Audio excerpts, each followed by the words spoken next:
दरिंदगी के बाद दहशत, इंसानियत के बाद बनेगा देश का दुश्मन।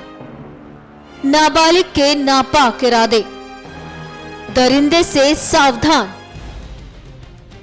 कभी निर्भया के साथ दरिंदगी के बाद चर्चा में नाबालिग दोषी अब देश के लिए खतरा बन सकता है। इस खुलासे के बाद खुफिया एजेंसी चौकन्नी हो गई है। 4 साल पहले हुए निर्भया रेप और मर्डर कांड का रिहा हो चुका नाबालिग दोषी आतंकियों के संपर्क में है। इंटेलिजेंस ब्यूरो ने इस बारे में फ्रेश अलर्ट जारी किया है। अलर्ट के बाद सिक्योरिटी एजेंसियां इस पर पैनी नजर रखे हुए हैं। इस दोषी की उम्र अब 21 साल हो चुकी है। घटना के वक्त नाबालिग होने की वजह से दिल्ली गैंगरेप के इस दोषी को पिछले साल दिसंबर में रिहा कर दिया गया। यूपी के बदायूं में रह रहे इस शख्स के बारे में आईबी ने राज्य सरकार को अलर्ट भेजा है।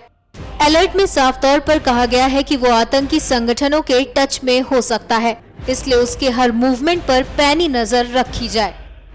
निर्भया के इस गुनहगार को 3 साल रिफॉर्म होम में रखने के बाद 6 महीने पहले ही रिहा किया गया। दरअसल जुवेनाइल होम से उसकी रिहाई के पहले भी आईबी ने अलर्ट जारी किया था। तब कहा गया था कि रेपिस्ट जुवेनाइल होम में कश्मीरी लड़के के साथ रह रहा था। ये लड़का दिल्ली हाई कोर्ट में 2011 में हुए ब्लास्ट केस में आरोपी है। रेपिस्ट और कश्मीरी लड़का एक ही रूम में रहते थे। बताया जाता है कि कश्मीरी लड़के ने उसे आतंकी संगठनों से जुड़ने को उकसाया था।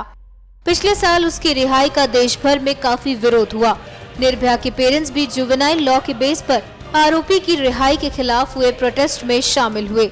सुब्रमण्यम स्वामी ने दिल्ली हाई कोर्ट में उसकी रिहाई रुकवाने के लिए अर्जी दायर की थी, लेकिन तब के कानून के आधार पर हाई कोर्ट ने इसे रिजेक्ट कर दिया।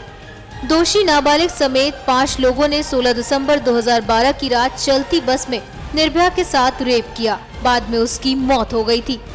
बाकी दोषियों विनय शर्मा, पवन कुमार, मुकेश सिंह और अक्षय कुमार को दिल्ली हाई कोर्ट ने मौत की सजा सुनाई, जबकि आरोपी राम सिंह ने कथित तौर पर तिहाड़ जेल में फांसी लगा ली थी।